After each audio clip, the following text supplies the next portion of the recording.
Hello everyone, welcome to my channel. इस video में हम बात करेंगे class 12th biology chapter 2 sexual reproduction in flowering plants के बारे में। So let's start the chapter. Are we not lucky that plants reproduce sexually? The myriads of flowers that we enjoy gazing at, the scents and the perfumes that we sown over, the rich colors that attract us are all there as an aid to sexual reproduction. Flowers में खुशबू या bright colors उनकी sexual reproduction के process में help करने के लिए होता है. Flowers do not exist only for us to be used for our own selfishness. All flowering plants show sexual reproduction. A look at the diversity of structures of the inflorescence flowers and floral parts show an amazing range of adaptations to ensure formation of and products of sexual reproduction, the fruits and seeds. In this chapter, let us understand the morphology, structure and the processes of sexual reproduction in flowering plants. Angiosperms. सभी flowering plants sexual reproduction करते हैं ताकि वो fruit या फिर flowers form कर सकें. Next topic is flower, a fascinating organ of angiosperms. Human beings have had an intimate relationship with flowers since time immortal. Flowers are object of aesthetic, ornamental, social, religious and cultural value. They have always been used as symbols of conveying important human feelings such as love, affection, happiness, grief, mourning, etc. List at least 5 flowers of ornamental value that are commonly cultivated at homes and in gardens.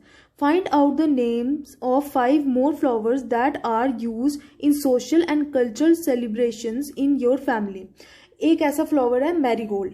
Have you heard of floriculture? What does it refer to? Floriculture मतलब commercial use के लिए flowers की cultivation. To a biologist, flowers are morphologically and embryologically marvellous and the site of sexual reproduction. In class 11th, you have read the various parts of flowers. Figure 1.2 will help you recall the parts of typical flower. Can you name the 2 parts in flower in which the 2 most important units of sexual reproduction develop? Figure 1.2 में सब parts mention किए गए हैं. तो 2 most important parts जहाँ पे mail और female gamete form होते हैं वो है एंथर और ओवरी. ये रहा एंथर और ये ovary. Next topic is pre-fertilization structure and events. Much before the actual flower is seen on the plant, the decision that the plant is going to flower has taken place. Several hormonal and structural changes are initiated which lead to the differentiation and further development of flower primordium. Flower produce होने से पहले कई सारे hormonal और structural changes आते हैं ताकि floral primordium मतलब कि वो पॉइंट जहां से फ्लावर प्रोड्यूस होना है वो डेवलप हो सके. Inflorescences are formed which bear the floral buds and then the flowers. In the flower, the male and female reproductive structures, the androecium and the gynoecium, differentiate and develop. Plants में male और female reproductive parts बनते हैं androecium and gynoecium. You would recollect that the androecium consists of whorl of stamens representing the male reproductive organ and gynoecium represents the female reproductive organ. Androecium में present होते हैं stamens यानी male reproductive organ और gynoecium में present होते हैं female reproductive organ. Next is स्टेमन, microsporangium and pollen grain.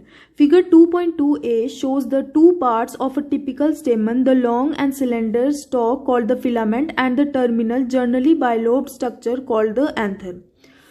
अब हम बात करेंगे मेल रिप्रोडक्टिव पार्ट की. स्टेमन में 2 पार्ट्स हैं. पहले लंबा और सिलेंड्रिकल पार्ट इज फिलामेंट और इसी के ऊपर है बायलोब्ड 2 सेक्शंस वाला anther.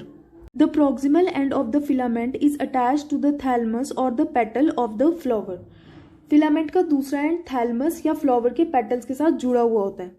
The number and length of stamens are variable in flowers of different species. If you were to collect a stamen each from 10 flowers, each from different species, and arrange them on a slide, you would be able to appreciate the large variation in size seen in nature. अलग अलग species के flower में stamens की length अलग अलग होती है. Careful observation of each stamen under a dissecting microscope and making neat diagrams would elucidate the range in shape and attachment of anthers in different flowers. A typical angiosperm anther is bilobed with each lobe having 2 theca, that is, they are dioecious. Often a longitudinal groove runs lengthwise separating the theca. Typical angiosperms में anther bilobed होता है और हर lobe में 2 theca होते हैं जिसे हम dioecious कहते हैं, और ज़्यादातर में थीका भी लेंथवाइज डिवाइडेड होता है.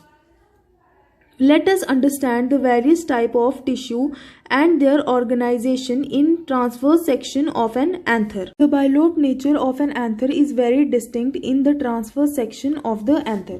इसी anther को जब हम transversely देखते हैं तो ये different shape show करता है. The anther is four-sided tetragonal structure consisting of 4 microsporangia located at the corners, 2 at each lobe. Transversely anther tetragonal 4 corner show करता है और हर कॉर्नर पे एक माइक्रोस्पोरेंजिया प्रेजेंट होता है. The microsporangia develop further and become pollen sacs. They extend longitudinally all through the length of an anther and are packed with pollen grains. Microsporangia pollen sac form करता है जो anther में extend करता है और pollen grain से field होता है. Structure of microsporangium. In a transverse section, a typical microsporangium appears nearly circular in outline. It is generally surrounded by 4 wall layers, the epidermis, endothecium, middle layers and the tapetum. Microsporangium circular होता है, इसके ऊपर 4 walls present होती हैं, epidermis, endothecium, middle layers और tapetum. The outer 3 wall layers perform the function of protection and help in dehiscence of anther to release the pollen. ऊपर की 3 walls epidermis, endothecium और मिडल लेयर एंथर की protection और बाद में anther को तोड़ के पोलन रिलीज करने में हेल्प करती हैं. The innermost wall layer is the tapetum. It nourishes the developing pollen grains. Cells of tapetum possess dense cytoplasm and generally have more than 1 nucleus. सबसे अंदर की लेयर टेपटम पोलन ग्रेन्स की nourishment में help करती है. Tapetum के sales में dense cytoplasm present होता है और इन सेल्स में एक से ज्यादा न्यूक्लियस भी प्रेजेंट होता है. Can you think of how tapetum cells become बायन्यूक्लिएटेड?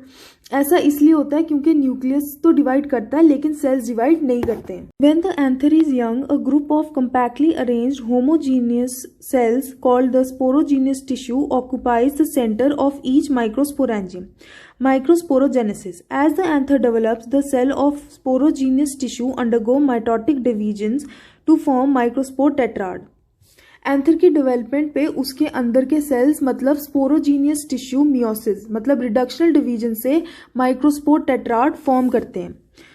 What would be the polarity of cells of the tetrad? Haploid. As each cell of the sporogenous tissue is capable of giving rise to a microspore tetrad, sporogenous tissue का हर cell microspore tetrad form कर सकता है. Each one is a potential pollen or microspore mother cell (PMC).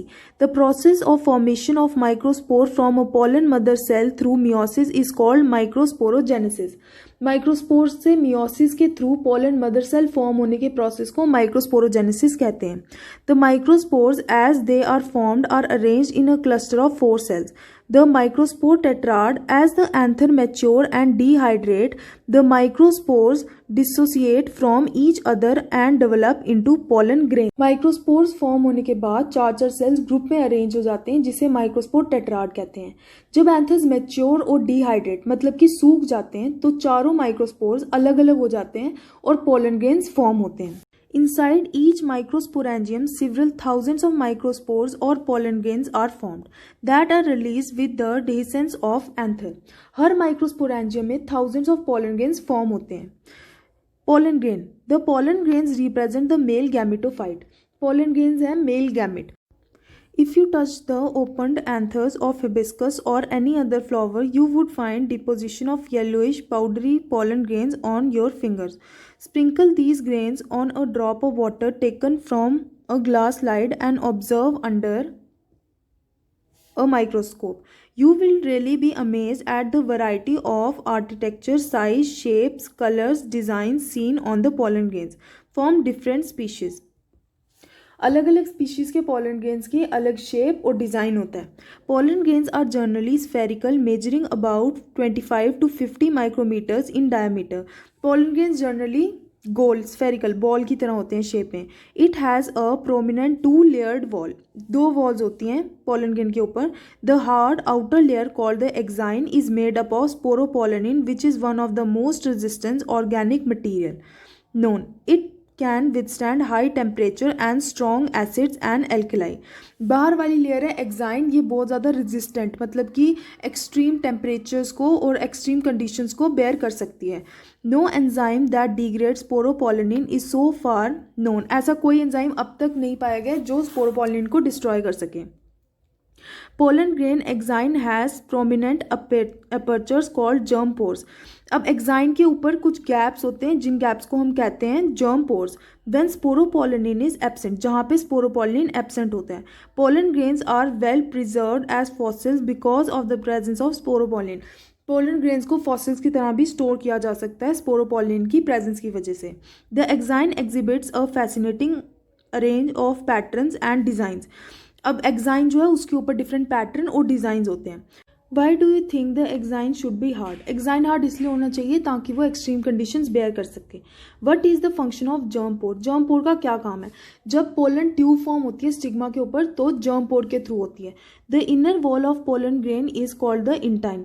Pollen grain की अंदर वाली wall होती है intine. It is a thin and continuous layer made up of cellulose and pectin. It is made up of cellulose, किसकी बनी होती है? Cellulose की और पेक्टिन की। The cytoplasm of pollen grain is surrounded by a plasma membrane. Cytoplasm के around plasma membrane भी present होती है। When the pollen grain is mature, it contains two cells, the vegetative cell and generative cell. The vegetative cell is bigger, has abundant food reserve and a large irregular shape. Vegetative cell ज़्यादा बड़ा होता है, उसके बाद food present होता है और irregular shape होती है न्यूक्लियस की। The generative cell is small and floats in the cytoplasm of vegetative cell. Generative cell small होता है। It is spindle shaped with dense cytoplasm. Generative cell जो है उसकी शेप स्पिंडल टाइप की होती है और डेंस साइटोप्लाज्म प्रेजेंट होता है एंड अ न्यूक्लियस और एक nucleus. Over 60% of angiosperm pollen grains are shed at 2 cell stage. In the remaining species, the generative cell divides mitotically to give rise to 2 male gametes before pollen grains are shed. 3 cell stage. 60% angiosperms में pollen grain plant से तब अलग होते हैं जब उनके पास 2 cell होते हैं, एक वेजिटेटिव और एक जेनरेटिव। बट कुछ स्पीशीज में 3 सेल्स फॉर्म होने के बाद पोलन ग्रेन प्लांट से अलग होते हैं, जहां पे जिनमें होता है एक वेजिटेटिव सेल और 2 जेनरेटिव सेल। यहाँ पे एक जेनरेटिव सेल माइटोसिस शो करता है जिसकी वजह से 2 जेनरेटिव सेल्स फॉर्म हो जाते हैं। Pollen grains of many species cause severe allergies and bronchial infections in some people, often leading to chronic respiratory disorders, asthma, bronchitis etcetera. Pollen grain से allergies भी होती हैं। It may be mentioned that parthenium और carrot grass that came into India as a contaminant with imported wheat has become ubiquitous in occurrence and causes pollen allergies। तो parthenium से भी pollen allergies cause होती हैं।